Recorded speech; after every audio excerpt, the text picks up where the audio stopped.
મિત્રો, આપણે વિજ્ઞાનમાં આજથી નવું પ્રકરણ શરૂ કરવા જઈ રહ્યા છે અને તે છે પરમાણુનું બંધારણ. આગળ જે આપણે ચેપ્ટર હતું પ્રકરણ નંબર 3 એમાં પરમાણુ વિશે આપણે થોડી માહિતી મેળવી. ડાલ્ટનની પૂર્વધારણા આપણે જોયેલી. કોઈપણ પદાર્થ જે નાનામાં નાનો કણનો બનેલો છે તેને પરમાણુ કહેવાય એવું આપણે ભણીએ. હવે એ પરમાણુ છે કેવો, પરમાણુની શોધ થઈ પછી તેનો આકાર કેવો છે, તેની અંદર કયા કયા કણ રહેલા છે, તેની શોધ ક્યારે થઈ, એ કણોની ગોઠવણી કેવી રીતે થઈ, એ સમગ્ર પ્રકરણમાં આપણે જોઈશું. જેમ કે દ્રવ્યમાં રહેલા વીજભારિત કણો એટલે કે પરમાણુની અંદર રહેલા કણો, પરમાણુનું બંધારણ એટલે કેવો દેખાય છે તેના વિશે. વિવિધ કક્ષા એટલે કે એની અંદર જે રહેલા કણો છે એમાં ઇલેક્ટ્રોનની ગોઠવણી એટલે કે જે ઇલેક્ટ્રોન, પ્રોટોન અને ન્યુટ્રોન જેવા કણો રહેલા છે તેની ગોઠવણી કેવી રીતે છે. એની ગોઠવણી પરથી સંયોજકતા, એના પરથી પરમાણુ ક્રમાંક અને પરમાણુ ભાર, જે પરમાણુ ભાર વિશે આપણે આગલા ચેપ્ટરમાં પણ ભણી ગયા છે, અને સમસ્થાનિકો. આ ટોપિક વિશે આપણે આખા સમગ્ર પ્રકરણમાં અભ્યાસ કરવાના છીએ. આ પ્રકરણ હું તમને સવાલ જવાબ સ્વરૂપે આખું સમજાવીશ અને આ સાથે હું તમને એનિમેશનના વિડીયો પણ મૂકીશ આ જ પ્રકરણના, કે જેથી તમને એમાં વિશેષ ખ્યાલ આવે. તો ચાલો શરૂ કરીએ આપણું પ્રકરણ. તો સૌ પ્રથમ સવાલ જે છે તે છે દ્રવ્યના મૂળભૂત બંધારણીય ઘટકો કયા કયા. તો દ્રવ્યના બંધારણીય ઘટકો એટલે કે દ્રવ્ય શેનું બનેલું છે. આપણે જે લાસ્ટ પ્રકરણમાં જોયેલું એ અહીં પૂછે છે કે દ્રવ્ય એટલે કોઈ પણ પદાર્થ. તો કોઈ પણ પદાર્થ શેનો બનેલો છે? તો કોઈ પણ પદાર્થ કાં અણુનો બનેલો હોય અથવા તો પરમાણુનો બનેલો હોય. એટલે કોઈ પણ પદાર્થ એટલે કે દ્રવ્ય કાં અણુ અથવા તો પરમાણુનો બનેલો. જેમ આપણું મકાન શેનાથી બને છે? તો ઈંટથી બને છે, બરાબર. તો તેવી રીતે કોઈ પણ પદાર્થ એ અણુ અને પરમાણુથી બને છે. જુદા જુદા પ્રકારના દ્રવ્યોનું અસ્તિત્વ તે દ્રવ્યની રચના કરતા જુદા જુદા પરમાણુઓના કારણે હોય છે. એટલે તમે જોઈ શકો છો કે કોઈ પણ પદાર્થ એ પૃથ્વી ઉપર અસ્તિત્વ ધરાવે છે. શું કામ? અને દરેક પદાર્થ એનું બંધારણ એ અલગ અલગ હોય છે. કેમ? કારણ કે એમાં જે રહેલું પરમાણુનું બંધારણ છે એ જેવું હશે તેવું તે પદાર્થનું હશે. એટલે અહીં શું કહે છે? જુદા જુદા પ્રકારના દ્રવ્યોનું અસ્તિત્વ તે દ્રવ્યની રચના કરતાં જુદા જુદા પરમાણુના કારણે હોય. એટલે કોઈ પણ પદાર્થનું બંધારણ જેવું છે કે એના ગુણધર્મ જેવા છે તે શેના કારણે છે? તો એમાં રહેલા પરમાણુના કારણે. શું કામ? કારણ કે પરમાણુના કારણે તો પદાર્થ બન્યો છે, બરાબર. કોઈ પણ પરમાણુના કારણે, એની ગોઠવણીના કારણે પદાર્થ બન્યો છે. એટલે જેવો પરમાણુ, જેવી એની ગોઠવણી, તે પ્રકારની એની રચના. 19મી સદીના અંતમાં વૈજ્ઞાનિકો માટે પરમાણુના અભ્યાસ અંગે કેવા પડકારો હતા? તો 19મી સદીના અંતમાં વૈજ્ઞાનિકો સમક્ષ મુખ્ય પડકાર એ હતો કે પરમાણુનું બંધારણ રજૂ કરવું અને તેના મહત્ત્વના ગુણધર્મો સમજવા. જી હા વિદ્યાર્થી મિત્રો, પરમાણુ તો શોધાઈ ગયો. આપણે એ પણ જોઈ લીધું કે ડાલ્ટને અભિધારણાઓ એટલે કે વ્યાખ્યાઓ આપેલી કે કોઈ પણ પદાર્થ એ અણુ કે પરમાણુનો બનેલો છે. પરમાણુ એ એટલો સૂક્ષ્મ છે કે તેને નરી આંખે આપણે જોઈ શકતા નથી તેવું પણ કહ્યું. અને પછી એવું કીધું કે પરમાણુ એ અવિભાજ્ય છે એટલે કે એના ટુકડા થઈ શકતા નથી. પણ હકીકતમાં આ પરમાણુ છે કેવો? ગોળ છે, લંબગોળ છે, એની અંદર શું રહેલું છે? હવે અવિભાજ્ય નથી એટલે ખરેખર તેને તોડી શકાતો નથી કે ખરેખર વિભાજ્ય છે? કારણ કે એણે તો અભિધારણા એટલે કે વ્યાખ્યા આપી પણ એની કોઈ સાબિતી આપી નહીં હતી. એટલે 19મી સદીના અંતમાં વૈજ્ઞાનિકો માટે સૌથી મોટો પ્રશ્ન એ હતો કે આ પરમાણુનું બંધારણ કેવું છે તે સમજવું જરૂરી હતું. અને પરમાણુનું વિભાજન શક્ય છે કે નહીં, મતલબ કે તે વિભાજ્ય છે કે અવિભાજ્ય છે તે સમજવું પણ જરૂરી હતું. પરમાણુના બંધારણ અંગેનો પ્રાથમિક ખ્યાલ એટલે કે સૌથી પહેલાં જે પરમાણુ વિશેની માહિતી આપણને મળી તો એ શું હતી? પરમાણુ વિશે શું ધારણા વૈજ્ઞાનિકોએ કરી હતી શરૂઆતમાં? જેને કહીએ ને કે પરમાણુની શોધનો ઇતિહાસ, તે શું હતો? તે અહીં કહે છે. તો પરમાણુના બંધારણ અંગેનો અભ્યાસ જે થોમ્સન અને ગોલ્ડસ્ટીને કર્યો હતો. યાદ રાખજો મિત્રો, આ તમને ટૂંકા જવાબી પ્રશ્નોમાં પૂછાઈ શકે કે પરમાણુના બંધારણનો અભ્યાસ કોણે કર્યો હતો? તો જે થોમ્સન અને ગોલ્ડસ્ટીન નામના વૈજ્ઞાનિકે પરમાણુના બંધારણનો અભ્યાસ કર્યો. 1886માં ગોલ્ડસ્ટીને વાયુ વિભાર નળીનો પ્રયોગ કર્યો હતો. એટલે કે વાયુ ભરેલી આવી વીજભારવાળી જે નળી હતી, એટલે કે કેટલાક વાયુઓ આમાં ભરી દેવામાં આવ્યા હતા અને એના આધારે પરમાણુનું બંધારણ કેવું હશે તેનો પ્રયોગ કર્યો. એટલે આવી એક નળી હતી, નળીમાં શું હતું? વાયુ ભરેલા હતા. હવે આ પ્રયોગ દરમિયાન તેમણે વાયુ વીજભાર નળીમાં ધન વીજભારિત વિકિરણોની નોંધ કરી. હવે એટલે શું મિત્રો? તો અહીંયા તમે જરાક સમજી લેજો કે એક આવી નળી લીધી, એ ખાલી હતી. ખાલી હતી મતલબ કોઈ પણ પદાર્થ ખાલી હોય, ધારો કે તમારી સામે એક બોટલ મૂકેલી છે અને આપણે જોઈએ છે, હું તમને પૂછું છું કે છોકરાઓ આમાં શું છે? મેં કંઈ નથી ભર્યું, તો તમે શું કહેશો? ખાલી છે. પણ હકીકતમાં એ ખાલી હોય ખરું? એમાં વાયુઓ તો હોય જ ને, એટલે કે હવા તો હોય જ ને.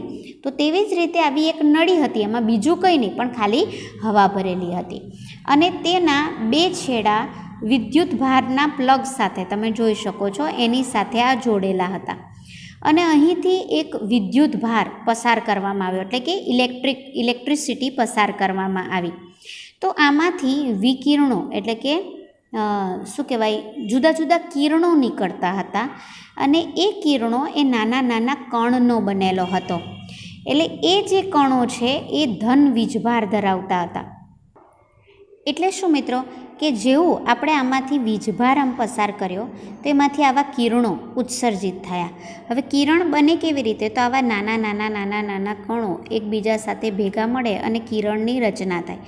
આ જે નાના નાના કણોના કિરણો બનેલા હતા તે શું ધરાવતા હતા? ધન વીજભારિત કણો. તમે જોઈ શકો છો આ ધન વીજભારિત કણો બનાવતા હતા. એટલે આ ધન વીજભારિત વિકિરણો શક્તિ તરંગ સ્વરૂપે સંચારને કેનાલ કિરણો તરીકે ઓળખવામાં આવે છે, જે આખરે અન્ય અવપરમાણવીય કણોની શોધ કરવા માટે પ્રેરે છે. હવે આ વિધાન શું છે તે સમજો. આ જે કિરણો હતા એ કિરણોને કેનાલ કિરણો કહેવામાં આવ્યા. બરાબર? આ જે ધન વીજભારિત કણો ઉત્પન્ન થયા વિદ્યુત ભાર પસંદ કરવાથી. બરાબર? આ વીજભાર નળી એટલા માટે કહી દી કે ધન અને ઋણ વીજભારિત કણો અહીંયા ઉત્પન્ન થયા. તો અહીં આ ધન વીજભારિત કણોને શું કહેવામાં આવ્યું? કેનાલ કિરણો. તો આ જે કેનાલ કણો અથવા કેનાલ કિરણો જે મળ્યા એ અન્ય કિરણોને ઉત્સર્જિત અથવા તો શોધ માટે એ ખૂબ જ ઉપયોગી બન્યા હતા. અન્ય કણોની શોધ માટે તે ઉપયોગી બન્યા હતા. ઈસવીસન 1900ના સમયગાળા દરમિયાન એવું જાણવા મળ્યું કે પરમાણુ સામાન્ય તેમજ અવિભાજ્ય નથી, પરંતુ તે ઓછામાં ઓછો એક અવપરમાણવીય કણ ધરાવે છે. હવે આનો મિનિંગ શું થાય કે આપણે અત્યાર સુધી ડાલ્ટને શું કીધું હતું કે પરમાણુનું વિભાજન શક્ય નથી, તે અવિભાજ્ય છે. હવે જો કોઈ પણ પરમાણુ અવિભાજ્ય હોય એટલે કે તેનું વિભાજન થતું ન હોય તો તેની અંદર કોઈ કણ હોય ખરો? ના હોય. અવિભાજ્ય એટલે તે તૂટતો જ નથી અને તૂટતો નથી તો તેની અંદર કંઈ છે જ નહીં. બરાબર?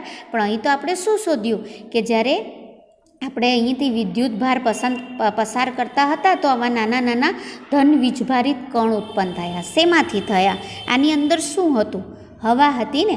તો હવામાંથી વિદ્યુત ભાર પસાર થયો એટલે કે હવાના અણુઓ જે હતા, કણો હતા, એના ઉપર વિદ્યુત ભાર એમાંથી પસાર થયો અને એ પરમાણુનું વિભાજન થયું એટલે કે તે તૂટ્યો અને એમાંથી આવા કણો છૂટા પડ્યા જે ધન વીજભારિત હતા. એટલે હવે શું સાબિત થઈ ગયું કે પરમાણુ અવિભાજ્ય નથી, પરંતુ પરમાણુનું વિભાજન શક્ય છે. એટલે કે અહીં ખબર પડી કે પરમાણુમાં ઓછામાં ઓછો એક કણ તો છે, એક કરતાં વધારે છે કે નહીં તે શોધવાનું હજી બાકી હતું. એટલે પરમાણુનું વિભાજન થઈ શકે છે અને પરમાણુની અંદર એક કણ એવો જે છે તે ધન વીજભાર ધરાવે છે. જે થોમ્સન નામના વૈજ્ઞાનિકે આ પરમાણવીય કણની ઓળખ ઇલેક્ટ્રોન તરીકે આપી. એટલે આ પ્રયોગ કોણે કરેલો? જે થોમ્સને. તો આ જે કણ સૌપ્રથમ વાર શોધાયા તેને શું નામ આપ્યું? ઇલેક્ટ્રોન. તો તમને સવાલ એવો પૂછે કે જે ધન વીજભારિત કણો હતો, યાદ રાખજો મિત્રો, એને કેનાલ કિરણો, જે વિકિરણો ઉત્પન્ન થયા જે ધન વીજભાર ધરાવતા હતા તેને કેનાલ કિરણો કહ્યા. પણ આ જ પ્રયોગમાં જે ઋણ વીજભારિત કણો ધરાવતા હતા તેને ઇલેક્ટ્રોન નામ આપવામાં આવ્યું અને કોણે શોધ્યું? જે થોમ્સને. એટલે તમને એવું પૂછે કે ઇલેક્ટ્રોનની શોધ કોણે કરી? જે થોમ્સને. પ્રોટોનના વીજભારની તીવ્રતા ઇલેક્ટ્રોન જેટલી, પરંતુ ચિહ્ન વિરુદ્ધ હતું. એટલે બીજો કણ જે ધન વીજભારિત કણ મળી આવ્યો તે કયો હતો? તો તેને નામ આપવામાં આવ્યું પ્રોટોન. એટલે અહીં કહે છે કે પ્રોટોન અને ઇલેક્ટ્રોનનું જેને દળ કહીએ ને તે સરખું જ હતું, પણ બંનેનું ચિહ્ન એટલે કે વીજભાર અલગ જ હતો. એટલે ઇલેક્ટ્રોન એ ઋણ વીજભારિત હતો અને પ્રોટોન એ કેવો હતો? ધન વીજભારિત હતો. એટલે અહીં તમે જુઓ કે પ્રોટોન અને ઇલેક્ટ્રોન, મારાથી એવું બોલાઈ ગયું કે બંનેના દળ સરખા હતા. બંનેના દળ સરખા નહીં હતા, પણ બંનેનું બંધારણ આમ તમે લગભગ જુઓ ને તો સરખું હતું, પણ જે વીજભાર હતો તે કેવો હતો? અલગ અલગ. એટલે પ્રોટોન એ ધન વીજભારિત હતો અને ઇલેક્ટ્રોન જે છે એ ઋણ વીજભારિત હતો. પ્રોટોનનું દળ ઇલેક્ટ્રોનના દળ કરતાં આશરે 2000 ગણું હતું. જ્યાં વિદ્યાર્થી મિત્રો કોણ વધારે છે અહીં દળમાં? જેને આપણે ભણી ગયા છે. દળ અને વજન એ અલગ અલગ છે, બરાબર. કોઈપણ પદાર્થમાં રહેલો દ્રવ્યનો જથ્થો એને દળ કહેવામાં આવે. તો અહીં પ્રોટોન અને ઇલેક્ટ્રોન, હવે તમે વિચારી શકો કે પરમાણુ આપણે ભણી ગયા કે એ બહુ જ અતિ સૂક્ષ્મ છે, નરી આંખે પણ તે દેખાતો નથી, બરાબર. મેં તમને આગળના ચેપ્ટરોમાં સમજાવેલું કે તમે લગભગ 1.5 સેન્ટીમીટર જેટલું તમે એક લીટી દોરો અને એના ઉપર તો તમે પરમાણુની સંખ્યા ગણવા જાઓ ને મિત્રો, તો 1,00,000 પરમાણુ થાય. એટલે તમે વિચારી શકો કે પરમાણુ એ કેટલા સૂક્ષ્મ છે. હવે કેટલાક માઇક્રોસ્કોપ શોધાયા છે કે જેના વડે તમે પરમાણુનું નિરીક્ષણ કરી શકો છો, પણ પહેલાં તો પરમાણુનું નિરીક્ષણ શક્ય જ ન હતું. એટલે જો તે નરી આંખે દેખાતા ન હોય તો એની અંદર રહેલા આ કણો કે જેને પ્રોટોન અને ઇલેક્ટ્રોન કહીએ છીએ તે કેટલા સૂક્ષ્મ હશે, બરાબર. એ અતિ સૂક્ષ્મ છે. અને અહીં ઇલેક્ટ્રોનનું દળ, એટલે ઇલેક્ટ્રોન એ દળમાં પ્રોટોન કરતાં ઘણો જ ઓછો છે. તો ઇલેક્ટ્રોનનું દળ એ પ્રોટોનના દળ કરતાં 2000 ગણું ઓછું, યાદ રાખજો. ઇલેક્ટ્રોનનું પૂછેલું છે, જ્યારે અહીં પ્રોટોનનું પૂછે તો પ્રોટોનનું દળ ઇલેક્ટ્રોન કરતાં 2000 ગણું વધારે છે. હવે વિચાર કરો મિત્રો કે જે નરી આંખે કણ દેખાતા નથી એના જે દળમાં છે તમને કેટલો ફેરફાર જોવા મળે છે. સામાન્ય રીતે ઇલેક્ટ્રોનને ઈ ઉપર માઇનસની નિશાની એટલે ઋણની નિશાની, અને પ્રોટોનને પી, ઇલેક્ટ્રોનના ઈ પરથી અને પ્રોટોનનો પી, અને ઉપર તે ધન વીજભારિત ધરાવે છે એટલે પ્લસની એટલે કે વત્તાની નિશાની વડે દર્શાવવામાં આવે છે. પ્રોટોનનું દળ એકમ અને તેનો વીજભાર +1, એટલે કે હવે વિચારો મિત્રો કે પ્રોટોન નરી આંખે આપણને પરમાણુ જ નથી દેખાતો, તો એની અંદર રહેલો કણ એ નરી આંખે આપણને દેખાય ખરો. એટલે પ્રોટોનનું જે દળ છે તેને એકમ એટલે કે 1 લઈ લેવામાં આવે, અને તેનો વીજભાર છે એ કેટલો લેવામાં આવે? +1 લેવામાં આવે છે. ઇલેક્ટ્રોનનું દળ નહિવત એટલે કે નહીં ગણ્યું, કારણ કે આ નરી આંખે દેખાતો નથી. પ્રોટોન કરતાં 2000 ગણો તેનું દળ ઓછું છે, એટલે કે તેનું દળ સાવ અવગણી શકાય તેટલું છે, અને તેનો વીજભાર કેટલો લેવામાં આવે છે? -1. આમ પરમાણુ પ્રોટોન અને ઇલેક્ટ્રોનનો બનેલો છે. એટલે હવે આ જે થોમ્સનના જે પ્રયોગ છે એના પરથી આપણને સમજવા મળ્યું કે પરમાણુ એ અવિભાજ્ય નથી, પરમાણુ એ વિભાજ્ય છે. તેની અંદર 2 કણો રહેલા છે, પ્રોટોન અને ઇલેક્ટ્રોન, જે પરસ્પર એકબીજાના વીજભારને સમતોલિત કરે છે. એટલે શું? તો પ્રોટોનનો વીજભાર +1, ઇલેક્ટ્રોનનો વીજભાર -1, તો +1 અને -1 એટલે 0 થઈ ગયું. એટલે બંને એકબીજાના વીજભારને સમતોલિત કરે છે. એટલે તમે જોવા જાઓ તો કોઈપણ પરમાણુમાં જેટલા પ્રોટોન હોય એટલા ઇલેક્ટ્રોન હોય, બરાબર. જો એક પ્રોટોનનો વીજભાર +1 હોય તો 2 પ્રોટોન મળીને વીજભાર કેટલો થશે? +2. 2 ઇલેક્ટ્રોન મળીને વીજભાર કેટલો થશે? -2. તો બંનેનો પાછો સરવાળો કરો તો 0 થઈ જાય, એટલે એકબીજાને સમતોલિત કરી દીધા. એટલે પરમાણુનો કોઈ વીજભાર નથી, યાદ રાખજો. ઇલેક્ટ્રોનનો વીજભાર કહે તો -1, પ્રોટોનનો વીજભાર કહે તો +1, પણ બંનેનો મળીને તમને વીજભાર કહે તો કોઈ વીજભાર નથી, તે વીજભાર રહિત છે. આથી પરમાણુ વીજભારની દ્રષ્ટિએ તટસ્થ છે. વીજભારની દ્રષ્ટિએ તટસ્થ છે એટલે કે નથી તે ધન અને નથી તે ઋણ. આવું પણ તમને પૂછી શકે મિત્રો કે પરમાણુ એ વીજભારની દ્રષ્ટિએ તટસ્થ છે, સમજાવો. તો તમે શું લખશો કે કોઈ પણ પરમાણુમાં જેટલા પ્રોટોન રહેલા હોય તેટલા જ ઇલેક્ટ્રોન રહેલા હોય છે, અને બંને એકબીજાની અસરને નાબૂદ કરે છે. પરિણામે તે બંનેની અસરને વીજભારને સમતોલિત કરે છે. આથી પરમાણુ એ વીજભારની દ્રષ્ટિએ તટસ્થ છે. પરમાણુના અંદરના ભાગમાં પ્રોટોન હોય તેથી પ્રોટોન સહેલાઈથી દૂર કરી શકાતો નથી. હવે જેમ જેમ આપણે આગળ પાઠ ભણતા જશું તેવી રીતે આપણે જોઈશું કે સૌથી અંદરના ભાગમાં, જેને આપણે પરમાણુ કેન્દ્ર કહીએ, તેમાં પ્રોટોન આવેલા હોય એટલે એને સહેલાઈથી પરમાણુની અંદરથી દૂર કરી શકાતા નથી. જ્યારે આગળ આપણે પ્રકરણ જોઈશું તો એમાં જોઈશું કે ઇલેક્ટ્રોન જે છે તે કેન્દ્રની બહાર રહેલા હોય છે એટલે ઇલેક્ટ્રોનને આપણે સહેલાઈથી દૂર કરી શકીએ છીએ. તો આપણે અત્યારે જે સવાલ ભણ્યા એના અનુસંધાનમાં તમને અહીં સવાલ 2 આપેલા છે નાના, કે કેનાલ કિરણો એટલે શું? તો વાયુ વીજભાર એટલે કે વાયુ ભરેલી વીજભારવાળી નળીનો પ્રયોગ જ્યારે કર્યો એ દરમિયાન ઉદ્ભવતા ધન વીજભારિત વિકિરણોને શું કહેવામાં આવે છે? કેનાલ કિરણો. જો કોઈ પરમાણુ એક પ્રોટોન અને એક ઇલેક્ટ્રોન હોય તો તેનો વીજભાર ધરાવતો હશે કે નહીં? પરમાણુ વીજભારની દ્રષ્ટિએ તટસ્થ છે. મેં તમને કીધેલું ને આ રીતે સવાલ પૂછાશે, કારણ કે તેમાં એક ધન વીજભાર જ છે અને એક ઋણ વીજભાર છે. બંનેની કણોની સંખ્યા સમાન છે એટલે બંને એકબીજાના વીજભારને સમતોલિત કરે છે. નેક્સ્ટ જે છે તે છે પરમાણુનું બંધારણ. નેક્સ્ટ સવાલ છે, ડાલ્ટનની કઈ અભિધારણા ખોટી સાબિત થઈને કેવી રીતે? તો ડાલ્ટનના મત મુજબ ડાલ્ટને શું કીધેલું? પરમાણુ એ અવિભાજ્ય છે અને અવિનાશી છે એટલે કે તેનો નાશ થઈ શકતો નથી. પણ આપણે શું જોયું? વાયુ વીજભારવાળી નળીમાં પ્રયોગ દ્વારા કે એમાંથી 2 કણ ઉદ્ભવ્યા, એક ધન વીજભાર ધરાવતા પ્રોટોન અને ઋણ વીજભાર ધરાવતા ઇલેક્ટ્રોન.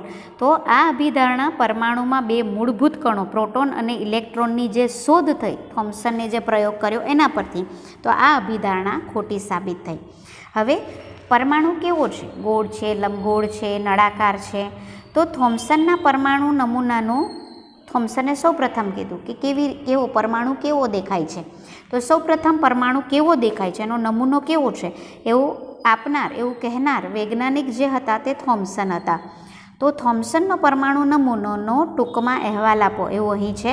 તો જુઓ એણે શું કીધું, તો આ પણ તમને ટૂંકનોંધ સ્વરૂપે મિત્રો પૂછાઈ શકે, તો ધ્યાનમાં રાખજો.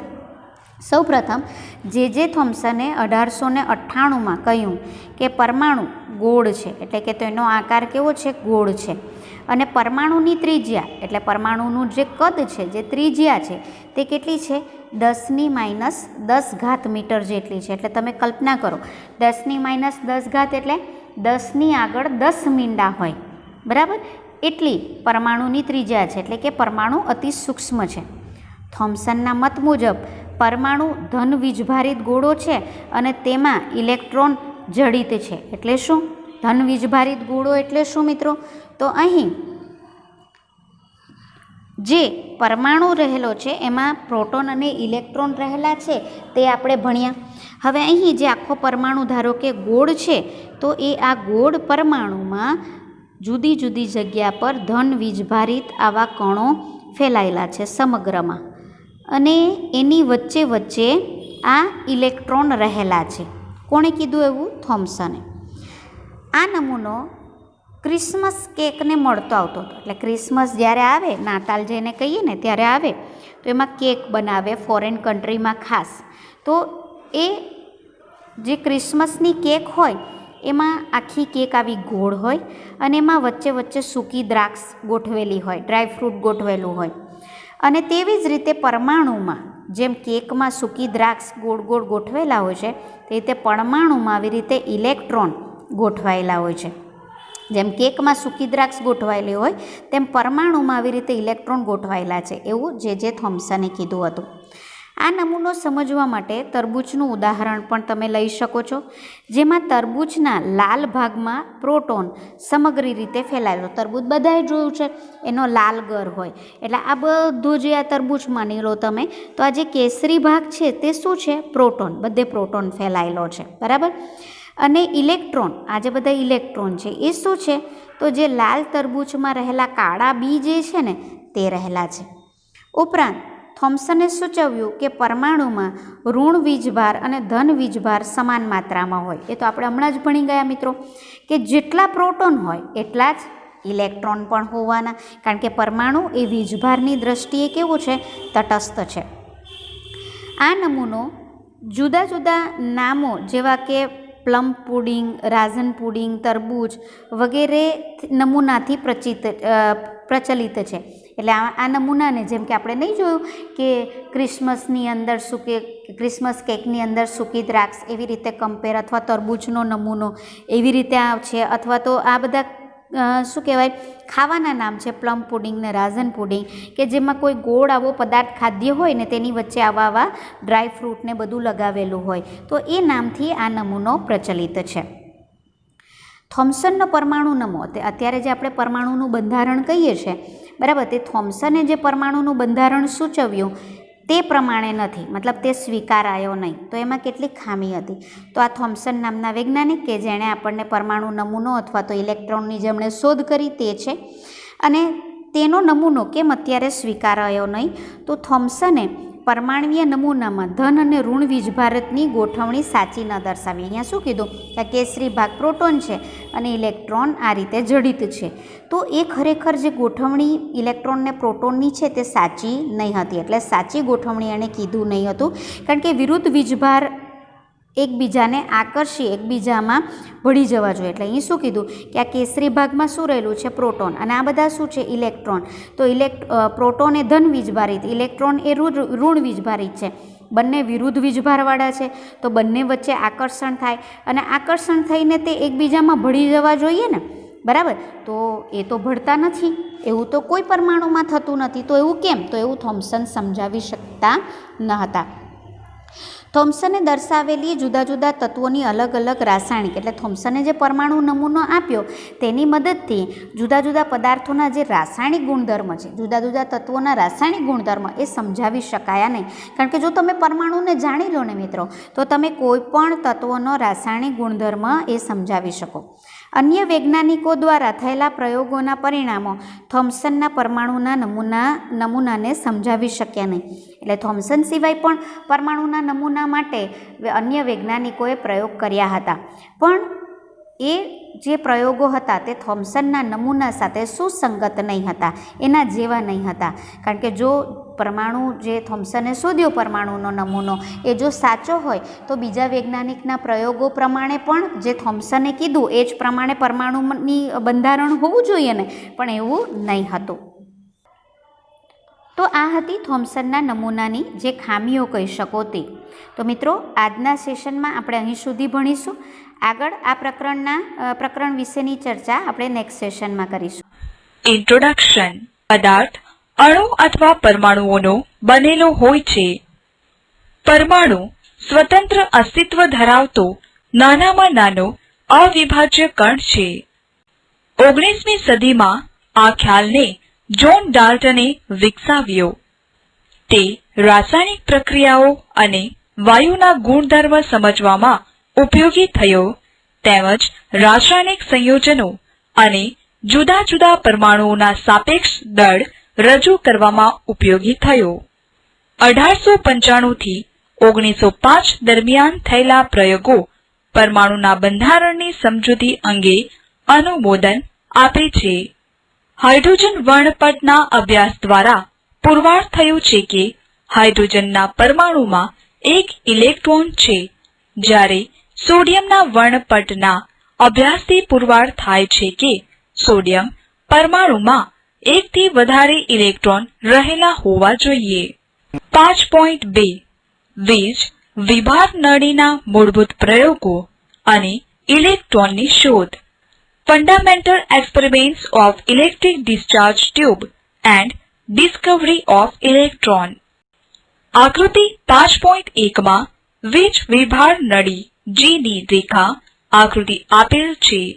આ વીજ વિભાર નળીમાં શૂન્યાવકાશ પંપ P દ્વારા શૂન્યાવકાશ ઉત્પન્ન કરવામાં આવે છે. નળીમાં A અને B ધાતુની પ્લેટો છે, જે અનુક્રમે કેથોડ અને એનોડ છે. તેને ઊંચા વોલ્ટેજ ધરાવતા વિદ્યુત પ્રવાહ સાથે જોડતા કેથોડ A માંથી ઉત્પન્ન થતી કેથોડ કિરણાવલી ઋણ ભાર ધરાવતી હોવાથી એનોડ B તરફ ગતિ કરે છે. આ કેથોડ કિરણાવલી ખરેખર તો ઋણ વીજભાર ધરાવતા ઇલેક્ટ્રોનનો પ્રવાહ છે, જેનું વિદ્યુત ચુંબકીય ક્ષેત્રની અસર હેઠળ વિચલન થાય છે. વૈજ્ઞાનિકો જે થોમ્સન અને ક્રુક્સે આ પ્રયોગોના અવલોકન પરથી પુરવાર કર્યું કે કેથોડમાંથી નીકળતા કેથોડ કિરણો ઇલેક્ટ્રોનનો પ્રવાહ છે અને આ ઇલેક્ટ્રોનનો પ્રવાહ ઋણ વીજભાર ધરાવે છે.